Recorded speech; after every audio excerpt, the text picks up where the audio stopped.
Welcome to the latest episode of KapVista Klips. Today we are here with Justin and Peter from Auto Legends. How are you? Great. Great. Thanks for Awesome. having us here. It's great to have you on. I am excited about this one because I am a car guy.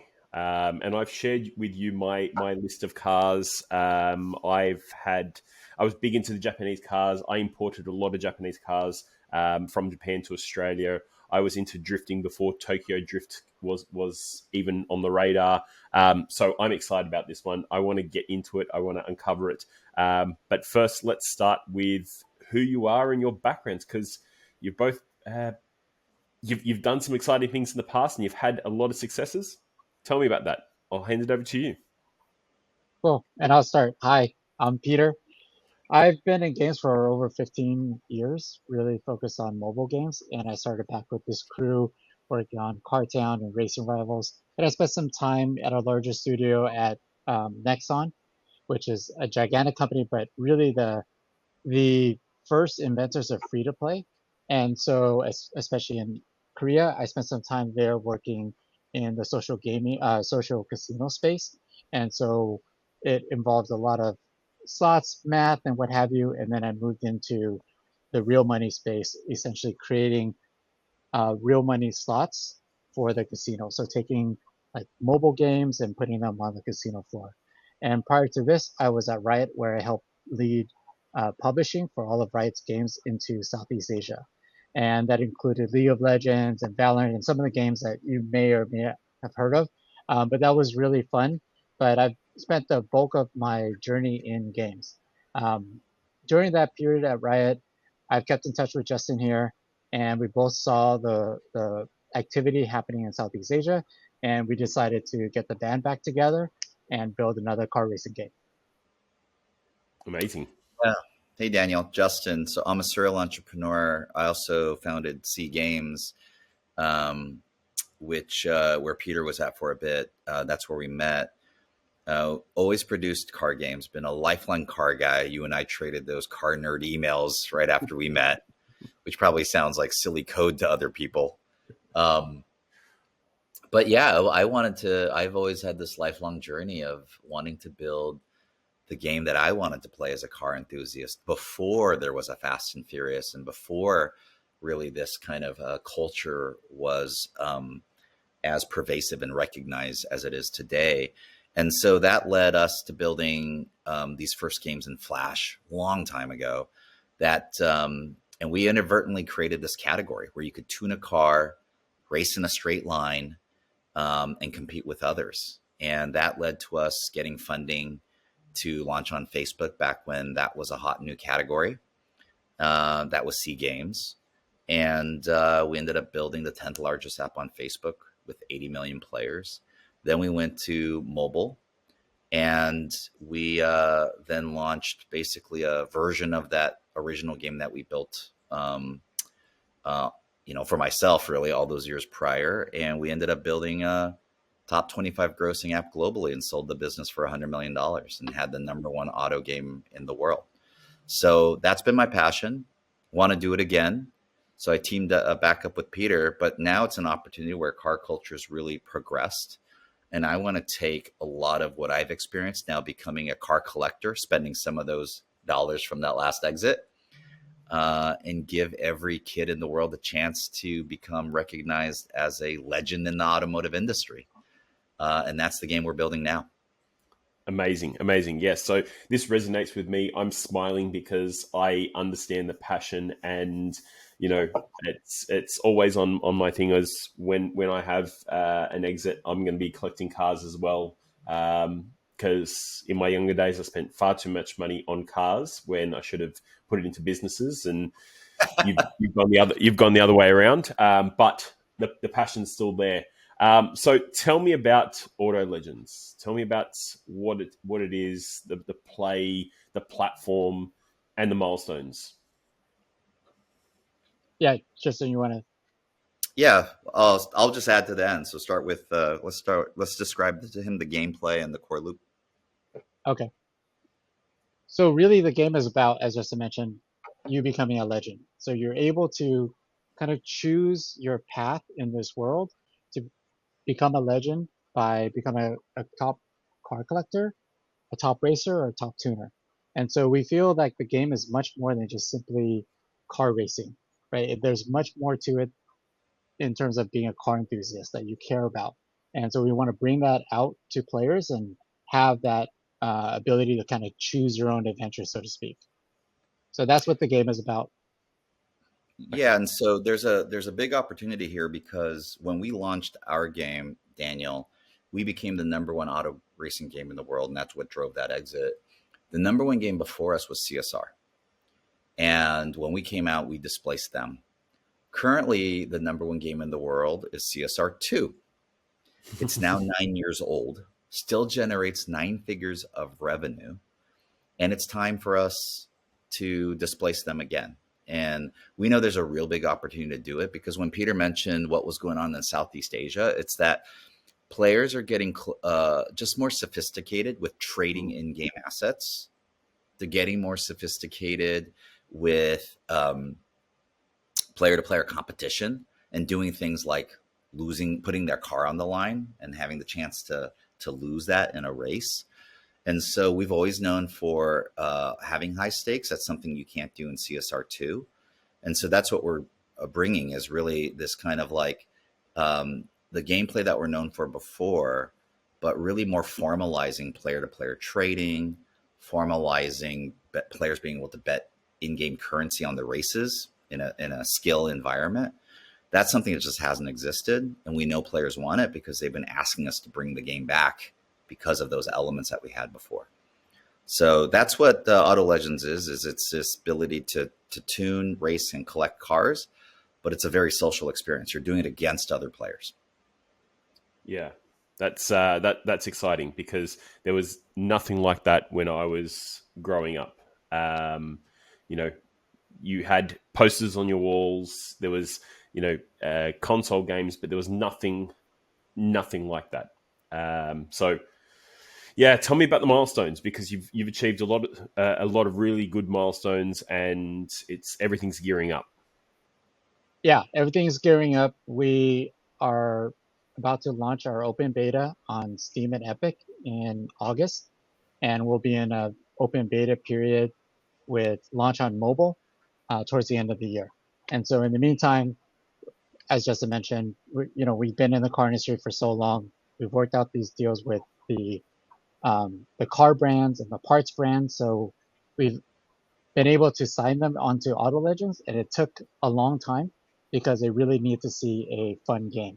And so once we showed that to them, they had tons of fun and they wanted to be a part of it.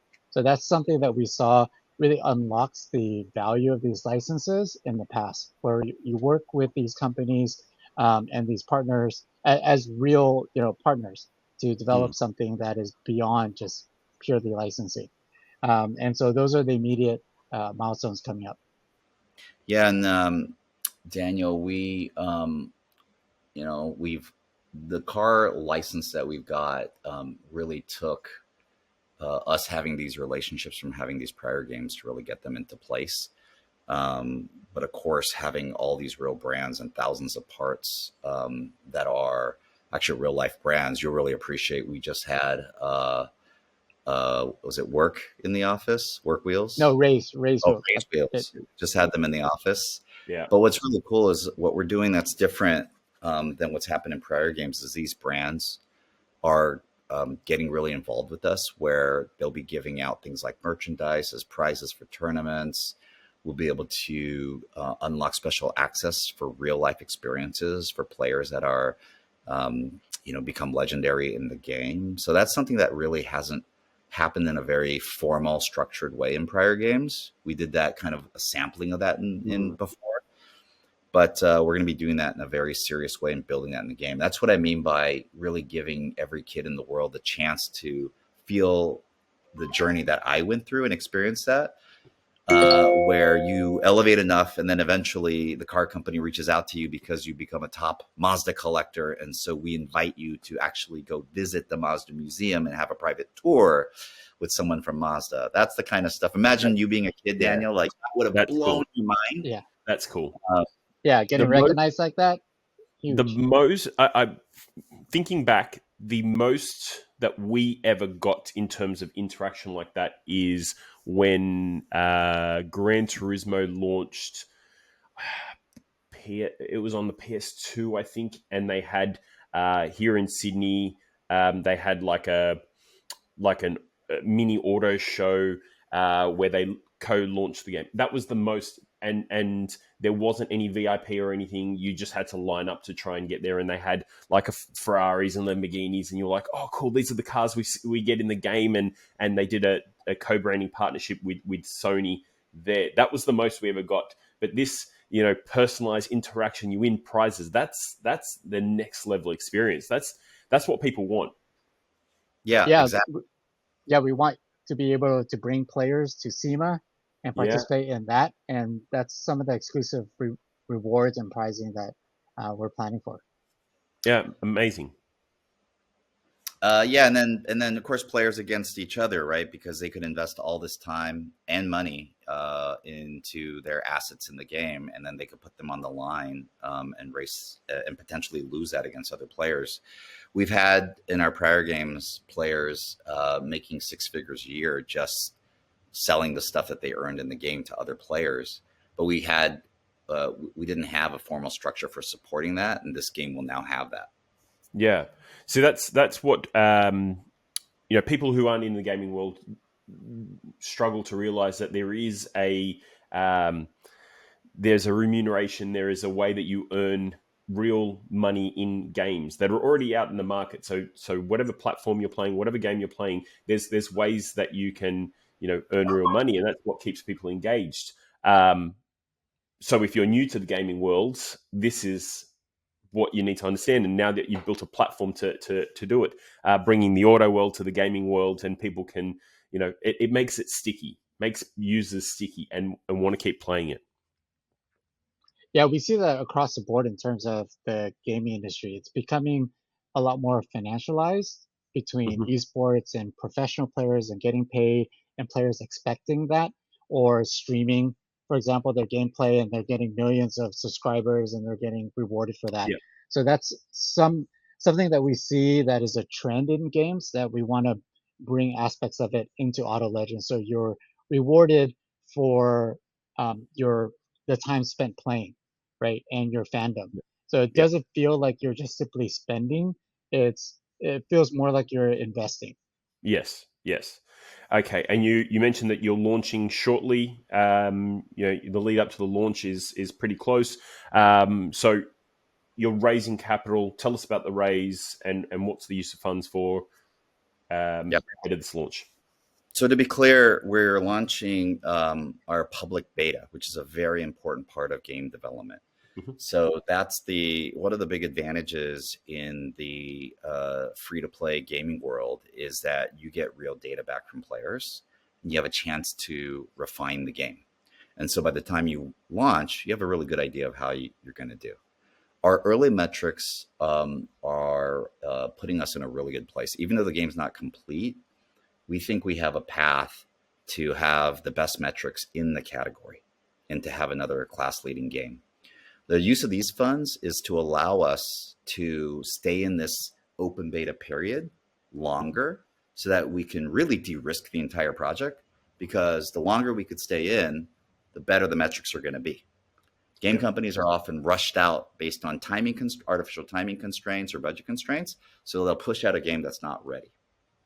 And so this funding allows us to really have that time to get the game in a great place, which we believe will happen before the end of the year.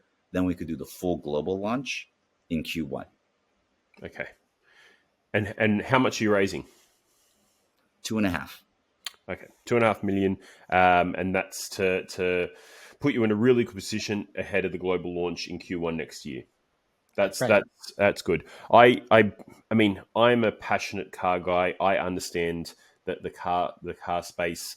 I understand that the passion in that car space. I understand from the gaming space the passion from players. So you're targeting two different industries that have passionate consumers, customers, players, whatever you want label you want to put on them, and they are both sticky because they're passionate. So it's not just going to be they play it for 5 minutes and that's it. You're going to see these trends growing, and people growing, and the way that you've designed it, the platform that you've designed it on, keeps people engaged. So from an investor point of view, if you're not used to, or this is a new industry to you, understanding that this is not just a play for 5 minutes and then you walk away. This is something that keeps people engaged.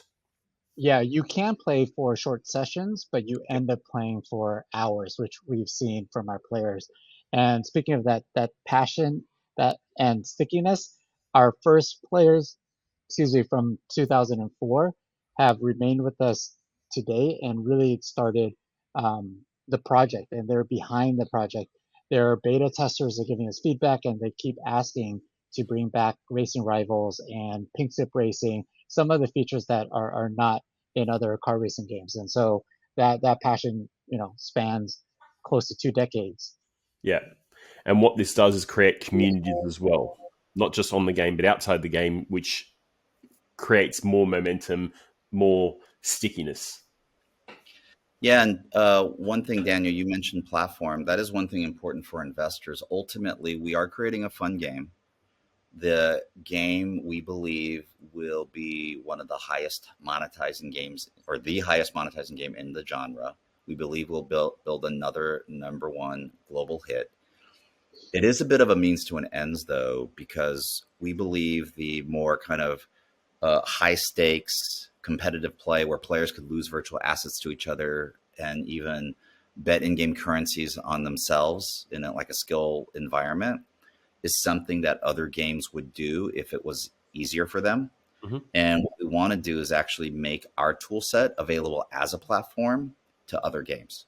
So the game itself is a big opportunity. It could generate more than $1 billion in the game's lifetime, but and make the company valuable in its own right.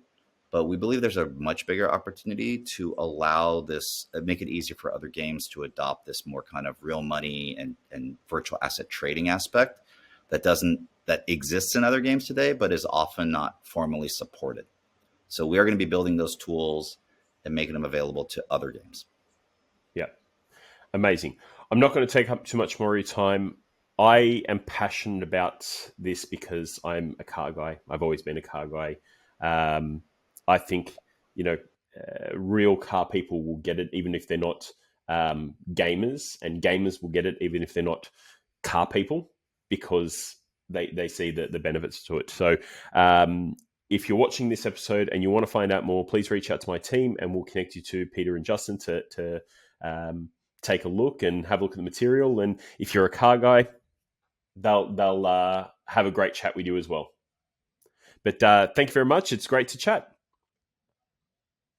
Thank you, Dan.